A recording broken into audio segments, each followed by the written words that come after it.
সোমবার 5 দফা দাবিতে মুর্শিদাবাদ বিশ্ববিদ্যালয়ে অভিযানের ডাক দেয় ভারতের ছাত্র ফেডারেশন এসএফআই। এই অভিযান শুরু হলে তাকে কেন্দ্র করে চরম ধস্তাধস্তি চলে এসএফআই এবং পুলিশের মধ্যে। আজকে আমাদের মূলত মুর্শিদাবাদ ইউনিভার্সিটি অভিযানে এসেছিলাম।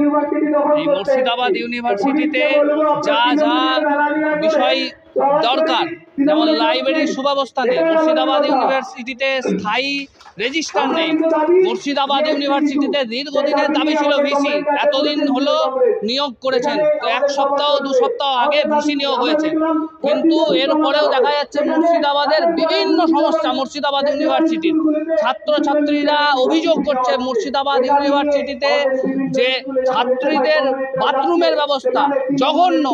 এই সমস্ত দাবি নিয়ে আমরা ইউনিভার্সিটিতে অভিযান করতে এসেছিলাম, ইউনিভার্সিটিতে ডেপুটেশন দিতে এসেছিলাম। আজকে সেই ডেপুটেশন চলছে, এখন কর্মসূচি চলছে, এই দাবি নিয়েই আমাদের আশা। আমরা মূলত আমাদের জেলা দপ্তর থেকে শুরু করে এসএফআই এর জেলা দপ্তর থেকে শুরু করে সমবায়িকার মোড় হয়ে ডিআই অফিস হয়ে আমরা ঢুকলাম ইউনিভার্সিটি। হ্যাঁ, বিষয় হচ্ছে যে পুলিশ হয়তো আমাদেরকে অছাত্র গুন্ডা, তৃণমূলের মতো গুন্ডা ভেবেছে। আমরা বলতে চাইছি এখানে যারা উপস্থিত আছে তাদের মধ্যে অধিকাংশই মুর্শিদাবাদ ইউনিভার্সিটির ছাত্র, অধিকাংশই কলেজ ছাত্র, তাদের উপরে পুলিশ নির্বিচার করছে।